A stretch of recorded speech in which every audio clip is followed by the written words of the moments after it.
अस्सलामुअलैकुम नाज़रीन, आप देख रहे हैं programme the review Kamran Yousuf और शहबाज राना के साथ। द रिव्यू में हम पाकिस्तान की मईशत, खारजा अमूर और नेशनल सिक्योरिटी से जुड़े मामलात पर बात करते हैं। IMF का डेलीगेशन जो पाकिस्तान के दौरे पर था, पहला रिव्यू मिशन था 3 से 14 मार्च तक, उसका जो मिशन है वो तो कंक्लूड हुआ और आज IMF की तरफ से स्टेटमेंट भी सामने आया है और उस स्टेटमेंट में इस विजिट के दौरान उन्होंने कहा है कि एक पॉजिटिव प्रोग्रेस हुई है, लेकिन जो सबसे की क्वेश्चन है, जो हर इस तरह का रिव्यू मिशन होता है तो उसके बाद एक स्टाफ लेवल अग्रीमेंट होता है, उसके बाद मामला IMF के एग्जीक्यूटिव बोर्ड के पास जाता है और फिर आपको अगली किस्त जारी की जाती है। तो शहबाज, जो स्टेटमेंट अगर आप देखें तो उसमें तो पॉजिटिव चीज़ें लग रही हैं, क्योंकि हम बड़े अरसे से जो हमारे IMF के प्रोग्राम्स हैं उनको कवर कर रहे हैं और जब स्टाफ लेवल पहले एग्रीमेंट नहीं होता था तो उसमें कम से कम स्टेटमेंट के अंदर कुछ इशारे मिल जाते थे कि कहाँ पे स्टेकिंग पॉइंट है।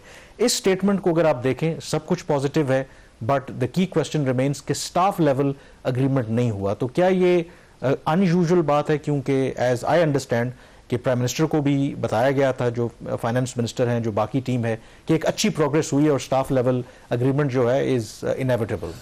देखिए कामरान, ये सिर्फ पाकिस्तान की बात नहीं है, दुनिया भर में जब भी किसी प्रोग्राम का जायजा मिशन जाता है तो उस जायजा मिशन के बाद जो बेसिक और मिनिमम चीज़ होती है ना एक्सेप्टेबिलिटी की, वो ये होती है कि क्या staff level agreement between two parties हुआ या नहीं, बिटवीन पाकिस्तान और IMF, between IMF and Sri Lanka, between any country जो कि IMF से लोन लेती है, उसका जो सारी चीज का दारोमदार होता है वो स्टाफ लेवल एग्रीमेंट के ऊपर होता है।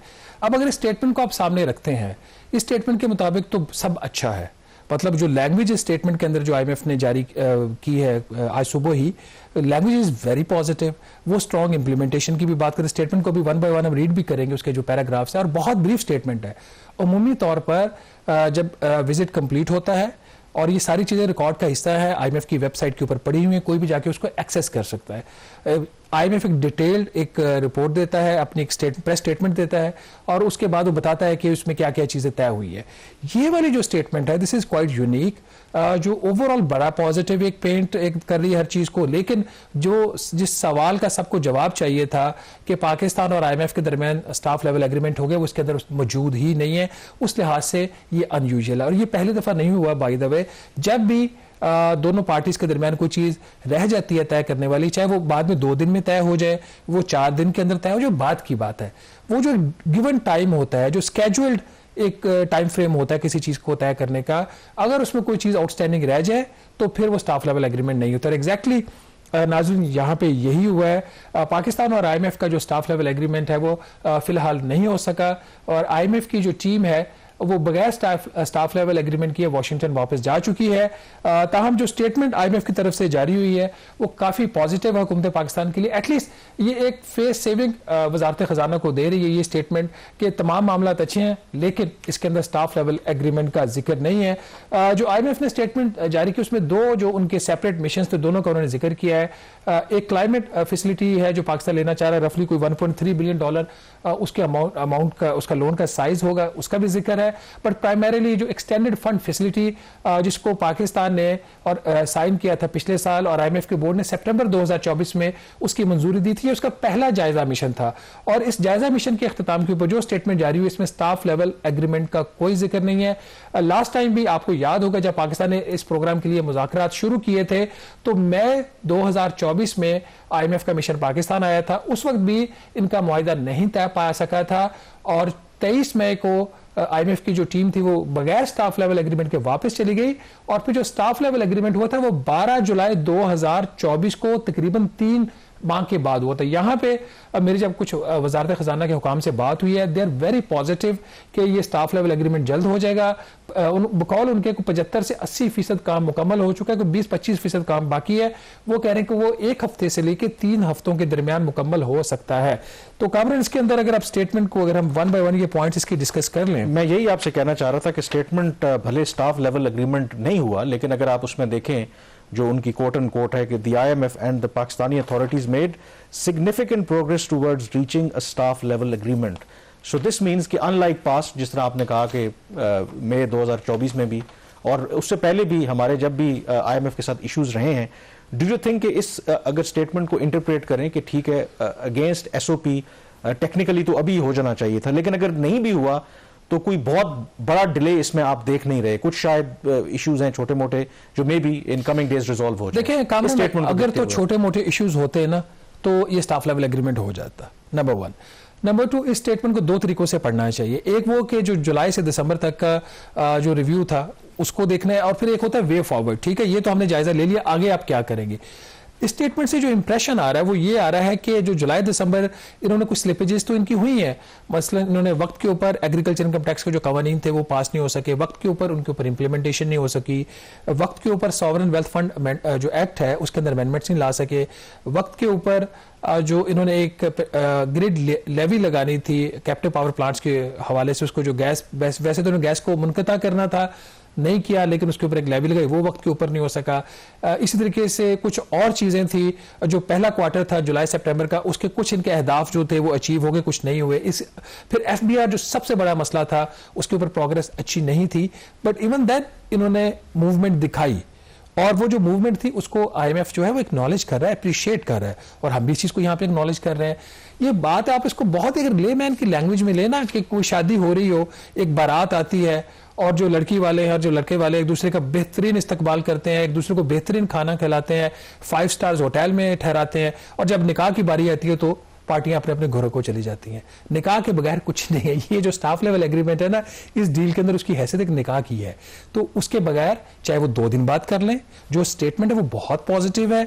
उससे ये इंप्रेशन आ रहा है कि आइंदा चंद दिनों में ये एग्रीमेंट हो जाएगा। अगर आज आपको एक और में हम जराए से खबर दे रहे हैं, प्राइम मिनिस्टर शहबाज शरीफ साहब को वजारत खजाना ने ब्रीफिंग दी है इसके ऊपर कि उन्होंने, लेकिन वहां पे कहा जी सब अच्छा है, लेकिन कुछ लोग मीडिया में इसको नेगेटिवली पोर्ट्रे कर रहे हैं। तो ये मीडिया के नेगेटिव पोर्ट्रे करने की बात नहीं, वज़ीर आज़म साहब को इनको पूरा सच बताना चाहिए। आपको याद है जब हमने पिछले दफा भी जो वर्ल्ड बैंक की स्टोरी की थी कि $500 मिलियन का लोन कैंसिल हो गया, तो प्राइम मिनिस्टर को बताया गया कि जी वर्ल्ड बैंक ने स्टोरी को रिबट कर दिया। वो वर्ल्ड बैंक का रिबटल आज तक नहीं आया।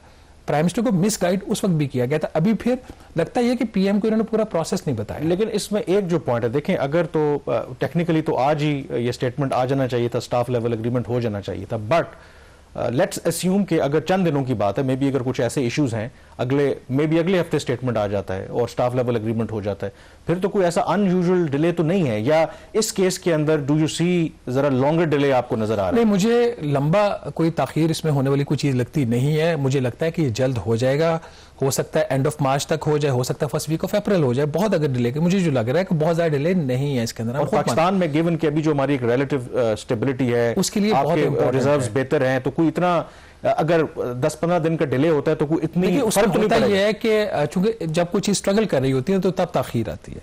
तो इनका अब चैलेंज यही है ना, हुकूमत पाकिस्तान का और आईएमएफ का, मोर देन आईएमएफ हुकूमत पाकिस्तान का चैलेंज ये कि वो जो भी चीजें आउटस्टैंडिंग है, जो मेरे जरा के मुताबिक कुछ फिस्कल के नंबर्स हैं, कुछ एफबीआर से रिलेटेड चीजें हैं, कुछ पावर से रिलेटेड चीजें हैं जो अभी तय होना बाकी हैं। जो स्टेट बैंक ऑफ पाकिस्तान वाली साइड है वो बाय एंड लार्ज क्लियर है, वहां पे मसला नहीं है। मसला वफाकी हुकूमत के जो टारगेट्स थे उससे रिलेटेड है। तो अगर ये जब भी जितनी जल्दी भी हल कर लें अच्छा है।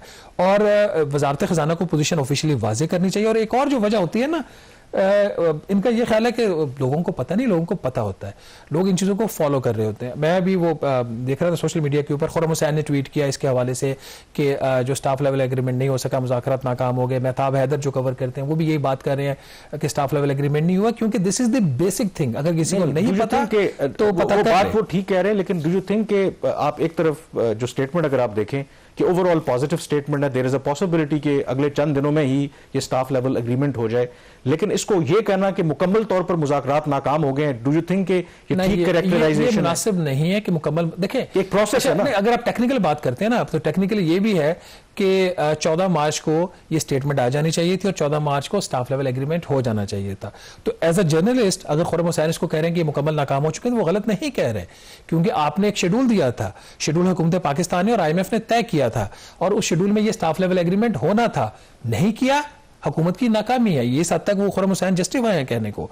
हाँ, अगर ये बात करें वजारत खजाना के लोग, ये बुलाएं जर्नलिस्ट को, उनको ब्रीफिंग करें कि जी ये हमारे इश्यूज हैं आउटस्टैंडिंग, बहुत माइक्रो लेवल के इश्यूज हैं, हम सॉर्ट आउट कर लेंगे, लेट्स से 2 हफ्तों में एग्रीमेंट हो जाता, हफ्ते में हो जाता, कहानी खत्म हो जाती है। अच्छा, इसमें दूसरी ये चीज़ है कि स्टेटमेंट सारी पॉजिटिव है, और अगर जो आउटस्टैंडिंग इश्यूज होते हैं माजी में भी क्योंकि IMF कोई हमारे मतलब वही है कि जिस तरह कहते हैं कि पंजाबी कहेंगे फूफी का बेटा तो नहीं है कि हमारे से इतना वो पाकिस्तान के साथ उसको इतनी हमदर्दी होगी।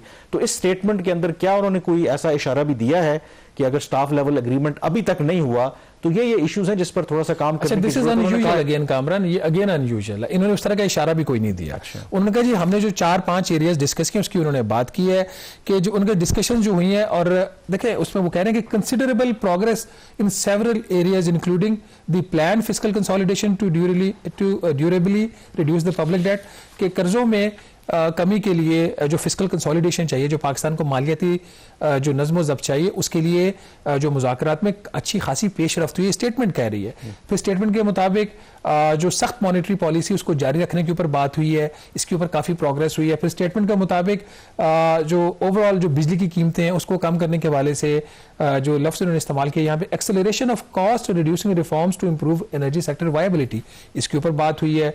और implementation of Pakistan structural reform agenda to accelerate growth, इसके ऊपर बात हुई। बट ये नहीं बता रहे कि स्टाफ लेवल एग्रीमेंट क्यों नहीं हुआ। सक्सेसफुल का जो होता है ना कि staff successfully concludes the mission, वो नहीं है इसके अंदर। वो that is the key missing thing जिसको इन्होंने एड्रेस करना है। फिर दूसरी जो चीज इसके अंदर है, जो दूसरा कामरान पाकिस्तान 26वां प्रोग्राम भी IMF से नेगोशिएट कर रहे हैं ना, उसका पर्पस बैलेंस ऑफ पेमेंट करनी है। हमने पहले भी बात की थी।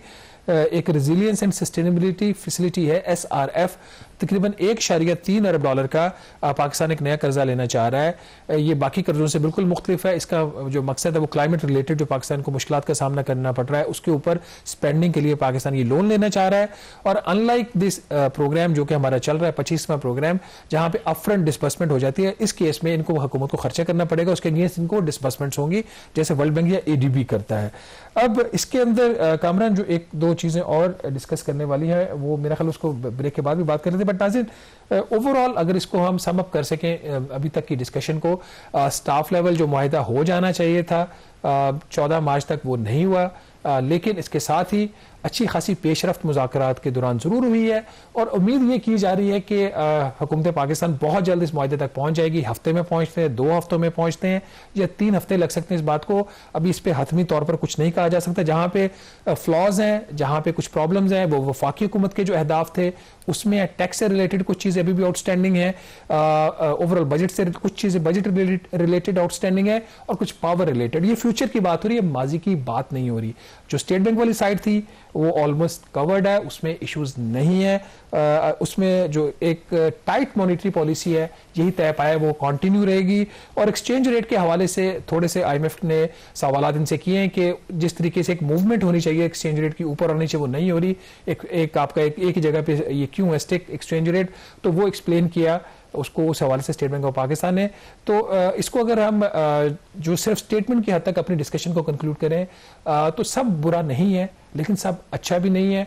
अभी अब वजारत खजाना के लिए बहुत बड़ा चैलेंज ये होगा कि जितनी जल्दी, हमारी तो ख्वाहिश है चंद घंटों में ये स्टेटमेंट IMF की तरफ से आए कि स्टाफ लेवल एग्रीमेंट हो गया। घंटों वाली बात शायद मुश्किल हो, चंद दिनों में कम से कम जरूर आ जानी चाहिए, वरना ना तो फिर इनकी क्रेडिट रेटिंग इंप्रूव हो सकती है, और ना ही इनको जो गैर मुल्की मजीद कर्जे चाहिए उसमें लेने में इनको आसानी पैदा होगी। यहाँ पे छोटी सी ब्रेक लेंगे और ब्रेक के बजाय वापस आएंगे तो डिस्कशन जारी रखेंगे। IMF के जो और बहुत सारी चीजें जो IMF के साथ डिस्कस हुई हैं उसमें क्या तय पाया है, बात करेंगे छोटी सी ब्रेक के बाद।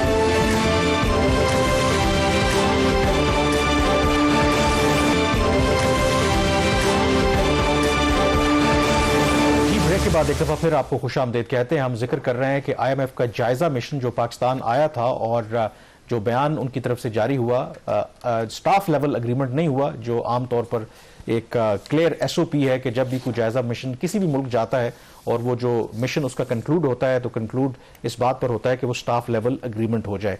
अब शहबाज, जो ये जब प्रोग्राम हमने साइन भी किया था उस वक्त भी कई इसके हवाले से सवालात थे, जिस तरह की टफ कंडीशंस रखी गई थी और बहुत से क्वेश्चंस थे कि क्या ये प्रोग्राम आगे चल पाएगा। हमारा रिकॉर्ड भी ऐसा ही है। ठीक है, अभी तक स्टाफ लेवल एग्रीमेंट नहीं हुआ, गिवन के अभी तक IMF की जो स्टेटमेंट है वो पॉजिटिव है उस लिहाज से। माजी में भी हमने तजुर्बे देखे हैं, बड़े जो इस तरह के जायजा मिशन हुए हैं, बड़े आप कह लें कि अनकंफर्टेबल, उस तरह से स्मूथ नहीं गए। एट टाइम्स खुद प्राइम मिनिस्टर को इंटरवीन करना पड़ा ये अश्योर करने के लिए कि चीजें ऑन ट्रैक रहेंगी। अगर स्टाफ लेवल एग्रीमेंट भले नहीं हुआ, डू यू थिंक ओवरऑल जो इन्वायरमेंट, एक माहौल जो है वो क्या रहा है? क्या माजी के मुकाबले में इस दफा कोई मुख्तलिफ है, या स्टिल IMF जो है स्टिल क्रेडिबिलिटी के, ट्रस्ट के जो इश्यूज माजी में बने थे अभी भी हैं? कामरान, एक चीज जो है ना वो बड़ी क्लियर है, वो ये कि इसमें सब नेगेटिव नहीं है। अगर कुछ होता तो बहुत ज़्यादा एक्स्ट्राऑर्डिनरी नेगेटिव होता। अभी बहुत सारी ऐसी चीज़ें जो हमें भी नहीं पता, हमें ज़रा से चीज़ें हम पता कर रहे होते हैं, कुछ चीज़ें हमें पता चलती हैं और कुछ नहीं चलती। लेकिन अपेरेंटली ऐसा कोई स्टिकिंग पॉइंट्स इतने को मेजर नहीं थे कि जो माजी में होता रहा। ट्रस्ट डेफिसिट भी बड़ी हद तक इनका ब्रिज हुआ है, ये इनकी कामयाबी है। लेकिन ये जो पॉजिटिव स्टेटमेंट आई है ना, ये याद रखें कि ये कोई चौथा या पांचवा जायजा मिशन नहीं था, ये पहला ही प्रोग्राम का रिव्यू था, और पहला रिव्यू हमेशा हो जाता है। मतलब पहला आसान होता है, पहला आसान होता है। IMF के इसके अंदर स्टेक्स ये होता है, अगर पहले ही रिव्यू में अगर आपकी टॉक्स डीरेल हो जाती हैं तो वो उन्होंने बोर्ड को जाके भी उन्होंने जवाब देना होता है। नेथन पोर्टर को भी कल प्रमोशन चाहिए, उसको भी बताना कि तुमने क्या प्रोग्राम साइन किया था और उस पर क्या डिलीवरी दी है। तो हैविंग सेड दैट, इन्होंने कोशिश की। नवंबर में आपको पता है कि प्रोग्राम डीरेल हो चुका था, IMF का मिशन, अचानक पाकिस्तान आया, उन्होंने आगे चीज़ों को सीधे रास्ते पे डाला। फिर दोबारा इन्होंने चीज़ों को वहाँ से ओनरशिप ली, हुकूमत पाकिस्तान, और चीज़ें चलना शुरू हो गई। अगर कुछ और चीज़ों का भी हम जिक्र कर लें, उसमें एक इनकी एक शर्त थी इस प्रोग्राम की कि जो कैप्टिव पावर प्लांट्स हैं, जो बिजली बनाती हैं, जो मुख्तलिफ फैक्ट्रीज अपने इस्तेमाल के लिए, उसकी गैस को डिस्कनेक्ट करने का IMF ने उसने एक शर्त रखी थी। गालिबन 31 जनवरी उसकी डेडलाइन थी। फिर इन्होंने दोबारा उसको रिव्यू किया IMF को, और तय ये पाया कि हम इसको डिस्कनेक्ट नहीं करेंगे, इसके जो चार्जेस हैं, जो गैस की कीमत है, इन कैप्टिव पावर प्लांट्स की बढ़ा देंगे। वो इन्होंने पहले बढ़ाई, फिर हुकूमत फिर थोड़ा सा पीछे हटी, फिर IMF के दबाव के ऊपर 7 मार्च को 791 रुपए फी यूनिट, जो गैस का यूनिट है, इन्होंने एक नई लेवी लगा दी। तो उसके ऊपर बिजनेस कम्युनिटी की तरफ से एक रिएक्शन है कि बहुत है ज़्यादा रेट्स हो गए। ये 791 जो लेवी लगी थी, उसकी प्राइस बढ़ी थी गैस की, ये उससे एक माह पहले आपको पता है कि 500 रुपये इन्होंने ऑलरेडी बढ़ाई हुई थी। तो मुजमूई तौर पर 2-2.5 माह में कोई 43% प्राइसेस में इंक्रीज आया। IMF ये कह रहा है कि गैस इतनी महंगी कर दो कि ये जो फैक्ट्रियां हैं जो कैप्टिव पावर प्लांट्स से बिजली बनाकर अपने लिए बिजली बनाती हैं और इस्तेमाल करती हैं, ये गैस का इस्तेमाल करना बंद कर दें। और नेशनल ग्रिड, जिस तरह सोलर के ऊपर इन्होंने कंज्यूमर्स को इन्होंने वहाँ पे पीनलाइज किया, इसी तरीके से यहाँ पे भी ये फैक्ट्रियों को पीनलाइज कर रहे हैं कि आप गैस छोड़ें और नेशनल ग्रिड से बिजली लें, क्योंकि हमने वहाँ पे आपके लिए महंगी बिजली बना के रखी है। चूंकि महंगी लेता कोई नहीं, तो अब हम आपको ज़बरदस्ती बेचेंगे। उसी कॉन्टेक्स्ट में ये लेवी का भी था। तो कल का जो दिन था, उसमें इन्होंने इशू हुकूमत ने दोबारा टेकअप किया IMF के साथ कि लेवी का रेट बहुत ज़्यादा हो गया है, क्योंकि जो 791 रुपये की लेवी इन्होंने लगाई थी ना, उसकी जो इन्होंने वर्किंग की थी against the price of the electricity, वो इन्होंने जो पीक आवर का रेट नहीं होता जो हमेशा ज़्यादा होता है, उसकी बेस पे ये 791 रुपये का रेट निकाला था। तो पेट्रोलियम डिवीजन का मौक़िफ़ ये था कि ये पीक आवर के ऊपर नहीं, जो एवरेज रेट होता है ना बिजली का, उसके ऊपर लेना चाहिए। तो एवरेज के ऊपर कोई 300 रुपये की इसमें कमी बनती थी। कमी इन द सेंस के 791 के अगेंस्ट में भी वो 491 हो।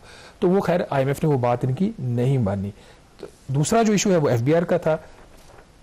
FBR के ऊपर कामरान काफ़ी इंटरेस्टिंग इसके अंदर डेवलपमेंट्स हैं। आपको पता है कि जो दुबई की अंदर पाकिस्तान की इन्वेस्टमेंट जा रही है, वो एक बहुत बड़ा एक मसला बना हुआ है यहाँ पे, और बहुत कोशिश भी हुई है कि किसी तरीके से वो इन्वेस्टमेंट रोकी जा सके।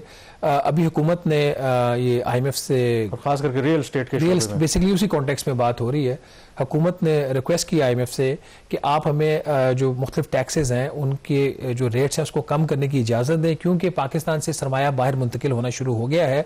उन्होंने गल्फ का उस तरीके से तो शायद जिक्र किया, यानी कि हमें नहीं पता, बट उनका जी कि चूंकि गल्फ रीजन के अंदर रेट्स बहुत कम है और यहाँ रेट्स ज़्यादा है, तो लोग यहाँ से पैसा निकाल के वहाँ लेके जा रहे हैं। मेरी जब इस हवाले से FBR के ज़राए से बात हुई, तो मैंने कहा ये आपने ये रिक्वेस्ट क्यों की, इसका बैकग्राउंड क्या था। उन्होंने कहा जी कोई 72 ऐसे रियल एस्टेट डीलर्स हैं, प्रॉपर्टी डीलर्स हैं, जिनके ऊपर इनको कोई सस्पिशन है इनकी कि वो पैसा यहाँ से बाहर मुंतकिल कर रहे हैं या कर सकते हैं। तो उसी कॉन्टेक्स्ट में इन्होंने अब दो इनके प्लान्स हैं। एक प्लान तो ये है कि किसी तरीके से IMF को कन्विंस किया जाए कि आप रेट्स कम कर दें ताकि लोग बाहर पैसा लेके ना जाए। उस पर अभी फ़िलहाल कोई इस पर प्रोग्रेस नहीं है। दूसरा इनका प्लान ये है कि जो 72 लोग हैं जो इन्होंने आइडेंटिफाई किया, और लिस्ट उन्होंने मुझे FBR ने दिखाई थी, बट वो लिस्ट जो है वो हम तब तक उसमें जो नाम है वो नहीं ले सकते जब तक हमारे पास लीगल एविडेंस ना हो कि बाकी लोग इसमें मुलव्वस हैं। FBR का दावा अपनी जगह पे होगा, बट हमने तो ये देखना कि लीगली हम ये बात कर भी सकते हैं या नहीं कर सकते, और FBR के पास एविडेंस है भी या नहीं।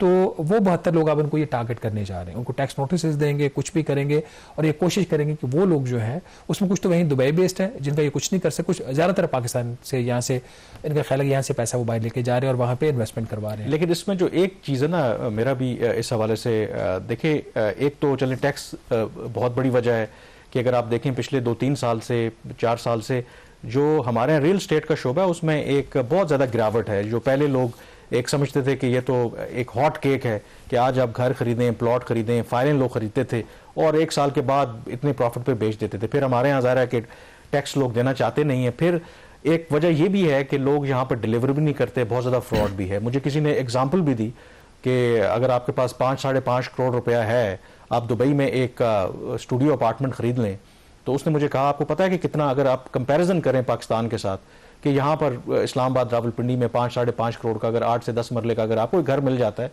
तो एट बेस्ट आप अगर आप उसको रेंट पे देंगे तो 1 लाख या 1.5 लाख रुपए आ जाएगा। कहता है वही 5 करोड़ की आप इन्वेस्टमेंट, सबसे पहले कि आपकी सिक्योर है इन्वेस्टमेंट, एटलीस्ट आपको 8 से 10 लाख रुपए पर मंथ मिलेंगे।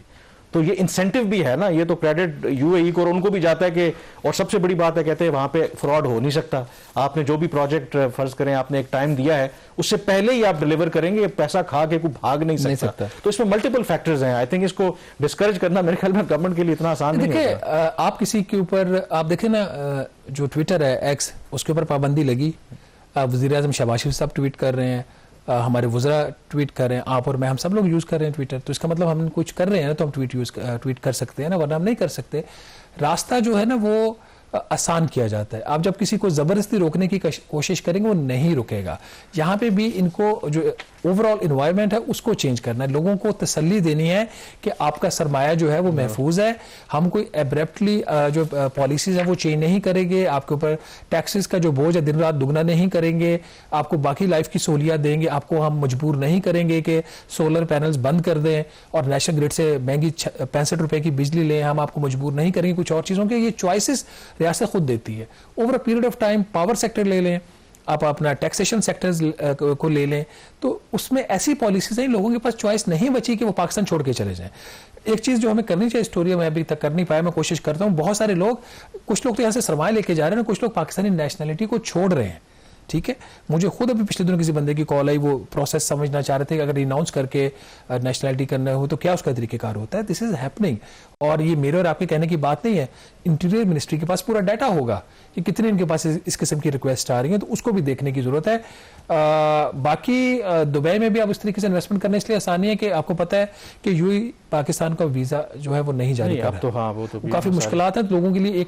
एक जो अगर कंस्ट्रेंट कोई होगी तो वो यूएई वाली साइड से होगी, हमारे लोगों के बस की बात में ये नहीं रोक सकते। अच्छा, आईएमएफ की आप जो बात कर रहे थे, कल भी आपने सरसरी टच किया था, अगेन वो पॉजिटिव की हम बात कर रहे हैं, तो जो फॉरेन डिप्लोमेट्स हैं उनको भी आईएमएफ ने ब्रीफ किया था, डेलीगेशन ने, तो उसमें उसकी क्या कहानी है, क्या बताया उन्होंने?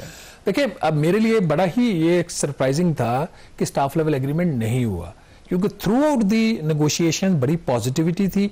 और जो आईएमएफ ने फॉरेन डिप्लोमेट्स को ब्रीफ किया, जिसमें मेजर कैपिटल्स थे और फिर उसमें डोनर्स जो हैं वर्ल्ड बैंक के थे और कुछ और लोग भी थे, उनको उन्होंने बड़ी अच्छी प्रोग्रेस बताई है। उनका जी बड़ा स्ट्रॉन्ग इंप्लीमेंटेशन हो रही है प्रोग्राम के ऊपर। वरना इस तरह की जो बैकग्राउंड मीटिंग्स होती है ना, स्टेटमेंट अगर पॉजिटिव आ भी जाए तो बैकग्राउंड में बड़ी कैंडिड बात होती है, तो बैकग्राउंड में कोई कैंडिड इस तरीके की बात उन्होंने नहीं की कि चीज़ बहुत ज़्यादा खराब है। हाँ, उन्होंने ये जरूर कहा कि टैक्सेशन का जो एरिया है वो एक उसमें इनको बहुत ज़्यादा प्रोग्रेस अभी करनी है। प्राइवेटाइजेशन को मेंशन किया गया, वहाँ पे अभी काम नहीं हो पा रहा। और जो ग्रोथ की उन्होंने बात की कि पाकिस्तान को एक स्टेडी ग्रोथ का पाथ लेना है, स्लोली ग्रो करना है, एब्रप्ट और फास्ट ग्रोथ पाथ के ऊपर पाकिस्तान को नहीं जाना चाहिए। तो इन्होंने जो ओवरऑल जो प्रोग्रेस दी फॉरेन डिप्लोमेट्स को वो अच्छी दी, अच्छी प्रोग्रेस वहां पे, अच्छे मुज़ाकरात, अच्छी प्रेस रिलीज, लेकिन वो नहीं हुआ जो होना चाहिए था, स्टाफ लेवल एग्रीमेंट नहीं हुआ।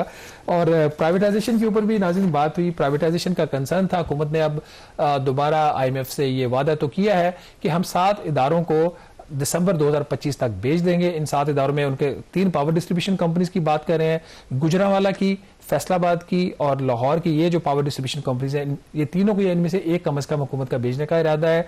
और 3 फाइनेंशियल इंस्टीट्यूशन की उन्होंने बात की है, फर्स्ट वुमेन बैंक की, हाउस बिल्डिंग फाइनेंस कंपनी की, और तीसरा ज़राई तरक्याती बैंक लिमिटेड को भी बेचने की हुकूमत ने बात की है। और इंपॉर्टेंटली जो पीआईए है, पीआईए की निजकारी के हवाले से हुकूमत ने आईएमएफ को यकीन दहानी करवाई है कि जुलाई तक जो है हम इसकी जो बोली कर हो जाएगी और ये इदारा जो PIA इसको बेच दिया जाएगा। IMF को ये बताया गया कि इस दफ़ा 3 पार्टीज कम से कम आ सकती हैं, जिसमें 2 वो पार्टीज थी जो पहले विड्रॉ कर गई थी इस वजह से कि सेल्स टैक्स का एक मसला था और दूसरा मसला था नेगेटिव इक्विटी का कोई 45 अरब रुपए का, और जो तीसरी पार्टी है that will be a surprise. अगर वो तीसरी पार्टी आ जाती है, वो ऐसा नाम है वो बहुत सारे लोगों को सरप्राइज कर देगा। हम भी अभी आपके लिए सरप्राइज ही छोड़ के जा रहे हैं, अभी हम उसका नाम नहीं ले रहे। जब एक्सप्रेशन ऑफ इंटरेस्ट आएगा, वो पार्टी जो इंटरेस्ट शो करेगी, तो many people will be surprised. यहाँ पे छोटी सी ब्रेक लेंगे और ब्रेक के बाद जब वापस आएंगे तो बात करेंगे एक और अहम इशू की, लेकिन उसके लिए आपको इंतजार करना पड़ेगा। ब्रेक के बाद हम आपसे इस पर दोबारा डिस्कशन करेंगे। Stay with us.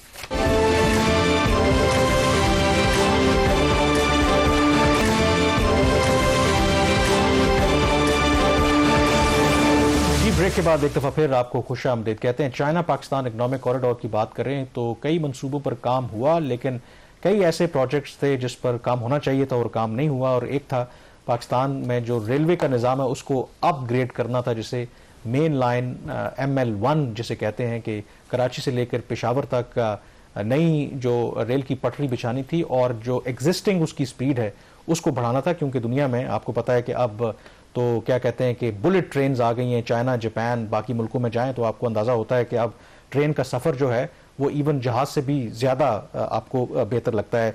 लेकिन शहबाज, इंटरेस्टिंगली अगर हम बात करें, बहुत दफ़ा हम डिस्कस भी कर चुके हैं, बावजूद अच्छे बयानात के चीन और पाकिस्तान की तरफ से हर जो विज़िट होता है, हर जो बड़ी मीटिंग होती है, ML1 का बहुत जिक्र होता है, लेकिन ऑन ग्राउंड आज तक उस तरीके से प्रोग्रेस नहीं हुई। और अब जो हनीफ अब्बासी साहब आए हैं, नए रेलवेज के मिनिस्टर, उन्होंने बड़ा एक हैरान कुन स्टेटमेंट दिया है। धमाका कर दिया उन्होंने। हाँ। मेरे ख्याल उनके पहले स्टेटमेंट सुन ले वो क्या कहे, मेरा ख्याल है कि फिर उसके बाद फिर इस पे डिस्कस करना। नाज़रीन जरा सुनिएगा हनीफ अब्बासी जो वफाकी वजीर रेलवे हैं, उन्होंने इस हवाले से क्या स्टेटमेंट दिया, ये सुनते हैं। ML1 की बात करेंगे, सुनते सुनते हमारे भी कान पक गए हैं, लेकिन इंशाल्लाह ताला अब वजीर आजम साहब ने ये फैसला किया है कि ML1 बनेगी, लेकिन अगर कोई भी इसमें शराकतदार ना हुआ तो हम अपने पैसों से इंशाल्लाह ताला ML1 बनाएंगे, अपने पैसों से।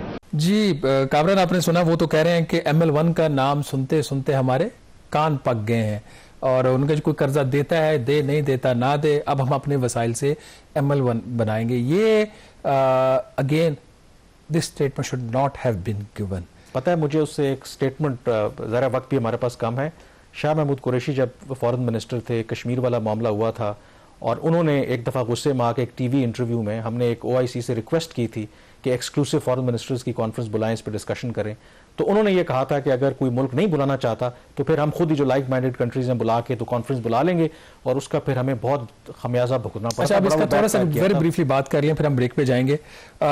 ये प्रोग्राम जो प्रोजेक्ट है ना, अगर स्ट्रेटेजिकली इंपॉर्टेंट डिक्लेयर्ड प्रोजेक्ट है ना CPEC, वो सिर्फ एक ही है, मेन लाइन 1 प्रोजेक्ट। ओरिजिनली इसकी कॉस्ट कुछ $7 अरब थी, $6.7 अरब। फिर इसके डिज़ाइन जो था वो जब बना, एक्चुअल फिजिबिलिटी बनी, तो इसकी लागत होगी $10 अरब। जब $10 अरब की लागत हुई, और अब चाइना क्यों इसको फंड नहीं कर रहा अभी तक, तो फिर चाइना ने कहा कि आपके पास तो वसाइल ही नहीं, आप तो पहले कर्जों में डूबे हुए हो, तो आप इसकी कॉस्ट को कम करें। तो कॉस्ट को कम करने के लिए डिज़ाइन में बेतहाशा तब्दीलियाँ की गई, तो इसकी जो कॉस्ट थी वो तकरीबन ये ले आए अगेन लेस देन $7 बिलियन के ऊपर, $6.8 बिलियन के करीब। अब फिर वहां पे ये बात है कि आप $6.8 बिलियन भी आप यकमुश्त कर्जा नहीं ले सकते, तो हम आपको ये पैचेस में बना के देंगे, मुख्तलिफ टुकड़ियों में। पहला उन्होंने जो प्रपोज किया है वो है कराची से हैदराबाद का जो पोर्शन है वो चाइना उसको फंड करने के लिए तैयार है, लेकिन उसकी जो और बहुत सारी उसकी जो रिक्वायरमेंट है फाइनेंशियल साइड के ऊपर, खास तौर पर कि उसके लिए कोई $1.2 अरब का कर्ज चाहिए होगा चीन से हमें, सिर्फ उस एक कंपोनेंट की कंस्ट्रक्शन के लिए। तो उसके लिए जो गारंटीज देनी है, उसके ऊपर शरह सूद क्या होगी, किस करेंसी में वो लोन लेना है, वो चीज़ें अभी तक तय नहीं पाई। और हनीफ अब्बासी साहब को ये बात ज़हन में रखनी चाहिए कि कर्ज इस वजह से नहीं मिल रहा कि पाकिस्तान को इस तरह का इतना बड़ा कर्ज लेने की इसमें सलाहियत नहीं है। हमारे पास जब सख्त थी कर्ज लेने की तो हमने वो लेके मोटरवेज बनवा ली, हमने ऑरेंज ट्रेन बनवा ली, ऑरेंज मेट्रो जो काम करने वाला था रेलवे लाइन का वो हमने उस वक्त नहीं किया। तो बजाय चाइना को ब्लेम करने के बजाय इसके ऊपर कोई फ्रस्ट्रेशन शो करने के, चाहिए ये कि हुकूमत अपना हाउस जो है उसको इन ऑर्डर लाए और ताल्लुकात में इस तरह के बयान देकर ना कोई मजीद को खराबी पैदा करने की अगर फर्ज करें कि वो ये कह रहे हैं अल्लाह करे कि हमारे पास अपने वसाइल हों, हम अपने दोस्तों से क्यों पैसे और क्यों उधार लें, अगर वाकई हनीफ अब्बासी साहब के पास कोई ऐसी जादू की छड़ी है, हमारे पास फंडिंग है, तो बिल्कुल बिस्मिल्लाह, हम तो चाहते हैं कि बगैर कर्जे के $7 अरब की कॉस्ट ले रहे जो कि बढ़ेगी आज के रेट के ऊपर भी। नाज़रीन, $7 अरब का मतलब है कोई रफली हम बात करें कोई 2000 अरब रुपए की। अगर हनीफ अब्बासी साहब की जेब में 2000 अरब है हुकूमत पाकिस्तान की जेब में, तो जरूर बनाइए। आपको क्या जरूरत है इतना महंगा कर्जा लेने की और कर्ज लेके उनका एहसान लेने की? आप जरूर इसको आप मेल लाइन 1 बनाएं और कल इसका इफ्तिताह करवाएं। अगर नहीं है तो मेरा ख्याल ऐसी स्टेटमेंट्स नहीं देनी चाहिए जिससे दोनों ममालिक के दरमियान ताल्लुकात जो हैं वो खराब हों। ML1 जो लगता है यही है कि अभी शॉर्ट टर्म में इसके ऊपर कोई प्रोग्रेस नहीं हो सकती। यहाँ पे छोटी सी ब्रेक लेंगे और ब्रेक के बाद वापस आएंगे तो बात करेंगे पाकिस्तान और अमेरिका के ताल्लुकात की। Stay with us.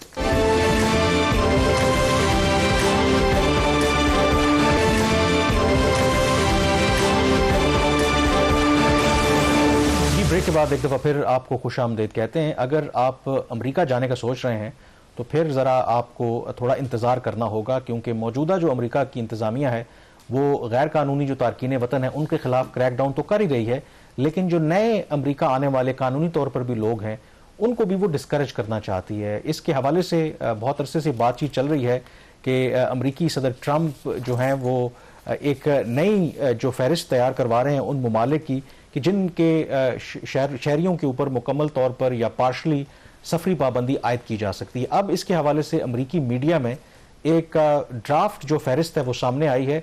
43 ममालिक उसमें शामिल हैं जिन पर मुमकिना तौर पर पाबंदी लग सकती है और उनको 3 कैटेगरीज में रखा गया है। उसमें पहली कैटेगरी है रेड कैटेगरी है, जिसमें वो ममालिक शामिल होंगे जिन पर मुकम्मल तौर पर सफरी पाबंदी होगी, कोई भी उसका जो शहरी है उसको अमेरिका का वीज़ा नहीं दिया जाएगा। दूसरी कैटेगरी ऑरेंज कैटेगरी है, इसमें पार्शल रिस्ट्रिक्शन है। मसलन आप अगर अमीर हैं, अरबपति हैं, फिर तो आपको वीज़ा मिलेगा, लेकिन अगर आप सेहत के लिए या इमिग्रेशन के लिए जाना चाहते हैं अमेरिका, आपको वीज़ा नहीं मिलेगा। तीसरी कैटेगरी है येलो कैटेगरी, इसमें उन मुल्कों को रखा जाएगा जिन पर इमीडिएटली तो पाबंदी नहीं लगेगी, उनको 60 रोज का वक्त दिया जाएगा कि वो अपने सिस्टम के अंदर अगर खामियां जो अमेरिका बताएगा दूर करेंगे तो फिर वो सफरी पाबंदियों से बच सकते हैं। शहबाज, इंपॉर्टेंट सवाल है कि पाकिस्तान अब इस किस कैटेगरी में है?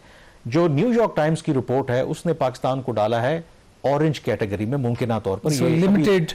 लिमिटेड इसका मतलब है कि सिर्फ अगर आप अरबपति हैं, अमीर शख्सियत है, कारोबारी शख्सियत है, आपको वीजा मिलेगा, अदरवाइज आपको वीजा नहीं मिलेगा। लेकिन रॉयटर्स ने सेपरेटली जो खबर की 10 कैटेगरीज होती है ना यूएस की वीजा, वैसे तो 3 नहीं, ये जो वो तो आप नॉर्मल जो वीजा प्रोग्राम जर्नलिस्ट के लिए अलग एक ये आप इसको समझें वो एक अलग प्रोग्राम की बात, वो तो एक फिर किसी मुल्क के लिए वीजे के अंदर फिर डिफरेंट कैटेगरीज है ना। ये ओवरऑल एक नया जो रिजीम वो लेकर के आ रहे हैं जिसमें 3 कैटेगरीज उन्होंने रखी हैं। उन कैटेगरीज में 3 मुल्कों को 3 कैटेगरीज में मुख्तलिफ मुल्कों को शामिल करेंगे, रेड, ऑरेंज और येलो। रेड का मैंने बता दिया मुकम्मल बैन है, ऑरेंज पार्शल बैन है, येलो में आपको टाइम दिया जाएगा, वॉच लिस्ट में होंगे। नहीं, जो पार्शल बैन है उसी की मैं एक्सप्लेन, मैं पार्शल बैन की जो बात कर रहा हूं उसमें आपको जो अगर ऑरेंज कैटेगरीज में आ जाते हैं, वो पाकिस्तान है कोई भी और मुल्क है, तो आपको सिर्फ जो कारोबारी हजरात हैं जिनके पास बहुत ज्यादा पैसा है उसको वीजा मिलेगा। अगर आप सेहत के लिए जाना चाहते हैं आपको वीजा नहीं मिलेगा, अगर आप स्टूडेंट है आपको वीजा नहीं मिलेगा, अगर आप इमिग्रेशन का कोई प्रोग्राम है, नौकरी के चक्कर में जाना चाहते हैं आपको वीजा नहीं मिलेगा। और फिर अब कई केसेस में आप जरूरी नहीं है कि जो अमेरिकन एम्बेसी आपका इंटरव्यू करे, इस केस के अंदर आपका इन पर्सन जो इंटरव्यू है मैंडेटरी होगा, मतलब सख्त स्क्रीनिंग आपकी होगी। लेकिन इसमें अहम बात है कि न्यूयॉर्क टाइम्स तो कह रहा है कि मुमकिन तौर पर पाकिस्तान ऑरेंज कैटेगरी में हो सकता है। रॉयटर्स ये खबर दे रहा है कि पाकिस्तान को येलो कैटेगरी में रखा गया है। येलो कैटेगरी का मतलब यह है कि इमीडिएटली आप पर बैन नहीं लगेगा, 60 दिन का आपको वक्त दिया जाएगा, आपके सिस्टम के अंदर जो खराबी है उसको अगर आप दूर कर देंगे तो आप फिर पाबंदी से बच जाएंगे, नहीं करेंगे तो फिर आप फंस सकते हैं। अब इसके हवाले से जो मेरी पाकिस्तानी हुकाम से भी बात हुई, दफ्तर खारजा के तर्जुमान ने इस हफ्ते जो ब्रीफिंग दी उसमें उन्होंने ये कहा कि हमारा ट्रंप इंतजामिया से रब्ता है, अभी तक हमें कोई ऐसी इंडिकेशन नहीं मिली कि पाकिस्तान के ऊपर मुकम्मल तौर पर सफरी पाबंदी लगे। स्पोक्सपर्सन की ये ऑन रिकॉर्ड उन्होंने जो स्टेटमेंट दिया है। इसमें एक जो चीज और भी जरूरी है कि ये न्यूयॉर्क टाइम्स की स्टोरी और जो रॉयटर्स की स्टोरी है उसमें उन्होंने ये कहा है कि ये जो फहरिस्त तरतीब दी गई है ये काफी रोज पहले तरतीब दी गई थी और अभी उसमें ये तय होना बाकी है। इसको रिव्यू करेगा स्टेट डिपार्टमेंट भी, खुद व्हाइट हाउस भी देखेगा, क्योंकि कुछ ऐसे ममालिक हैं जिनका वो कहते हैं कि तुक नहीं बनती, उनको आपने शामिल कर लिया है। मसलन भूटान जो है एक छोटा सा मुल्क है, पीसफुल कंट्री है, वहां से कोई इस तरह का कोई खदशा नहीं होता, उसको भी इन्होंने इस लिस्ट में डाला हुआ है। फिर क्योंकि ये जो फहरिस्त है ये काफ़ी रोज़ पहले ये तैयार की गई थी। इसमें एक जो पाकिस्तान समझ रहा है कि हो सकता है हमारे लिए कुछ फेस सेविंग हो जाए कि हमारे जो अपेरेंटली कुछ एक ओपनिंग बनी है, जो हमने एक दहशतगर्द को पकड़ के अमेरिका के हवाले किया, तो वो एक गुडविल जो जनरेट हुई है, तो उसकी वजह से हो सकता है कि पाकिस्तान के लिए वो मसाइल पैदा ना हो। और तीसरा जो बात हो रही ना कि सिस्टम के अंदर खराबियों की, डेफिशिएंसीज की, वो पाकिस्तानी हुकाम का कहना है कि ऑलरेडी हमारा जो सिस्टम है वो बड़ा डिजिटल है, हर जो शहरी है उसका बिल्कुल रिकॉर्ड होता है। ऐसा नहीं है कि किसी का अगर क्रिमिनल रिकॉर्ड है, कोई सस्पेक्टेड शख्स है, तो उसको ओवरलुक किया जाए। तो पाकिस्तान का ख्याल है कि दे आर कॉन्फिडेंट कि अगर वो पैमाना है उनका कि हमारे सिस्टम के अंदर कोई खराबियां हैं, तो उस पर तो हम मेरे ख्याल में पूरा उतरते हैं कि हमारा सारा सिस्टम डिजिटल है। कई इश्यूज़ के ऊपर अमेरिका को हमारे जो सिस्टम्स हैं उन तक एक्सेस भी है। तो दे आर होपिंग कि जब ये वाइट हाउस और स्टेट डिपार्टमेंट के सामने फहरिस्त जाएगी तो एटलीस्ट पाकिस्तान, एक चीज़ तो तय है कि मुकम्मल तौर पर तो पाबंदी पाकिस्तान पर नहीं लग रही, लेकिन अगर ऑरेंज कैटेगरी में भी हम आते हैं तो that is also very problematic. लेकिन उसमें मसला है कि ऑरेंज में कामरान आप तो चले जाएंगे, आप तो वेल्दी पर्सन, हम जैसे लोगों का क्या होगा? That's also a problem. फिर बहुत सारे लोगों के आपके लिए ये कि आप फिर पाकिस्तान से मोहब्बत करें, अच्छी अच्छी रिपोर्टिंग करें, क्योंकि आपके पास कोई चारा नहीं है, ठीक है ना। तो हमारे पास तो ऑप्शन मौजूद है, इसलिए आप जो है ना अपनी क्या कहते हैं कि मतलब सर्कल से बाहर निकलकर खेलने की कोशिश ना करें, विकेट के बाहर निकल के विकेट के अंदर ही रह के कहें अच्छे बच्चे बनकर रहेंगे। पैगाम तो नहीं दे रहे ना? पैगाम ही दे रहा हूँ आपको ना, क्योंकि आपको ऑप्शन ही नहीं है, आपके पास ना, आपको ऑप्शन नहीं है। मेरे पास तो ऑप्शन है, आपने आप जा सकते हैं, मैं जा सकता हूँ। ट्रम्प से जाके प्रेसिडेंट ट्रम्प से आप रिक्वेस्ट तो कर सकते हैं। मेरा कोलीग भी था, हमने 5-5.5 साल का प्रोग्राम ट्रम्प से जो रिक्वेस्ट भी करवानी है, आपको पता है कि किन के आजकल अच्छे ताल्लुकात हैं, तो उसके लिए भी फिर आपको पता है उसके लिए अगेन आपकी जरूरत पड़ेगी। जी, चले आपने छाप लगवा लिया। तो चलें बहरहाल देखते हैं कि ये फैसला नाजरीन अभी हतमी नहीं हुआ, क्योंकि ये सिर्फ प्रपोज्ड लिस्ट है और इसमें कहा यह जा रहा है कि अल्टीमेटली रद्दोबदल हो सकती है। अल्टीमेटली फैसला करना है अमेरिकी सदर ट्रंप ने, तो लेट्स सी कि वो फिर पाकिस्तान को किस कैटेगरी में रखते हैं या बिल्कुल पाकिस्तान के ऊपर किसी भी तरह की पाबंदी आयद नहीं करते। प्रोग्राम द रिव्यू से इतना ही। कामरान यूसुफ और शहबाज राना को इजाजत दीजिए। अल्लाह हाफिज।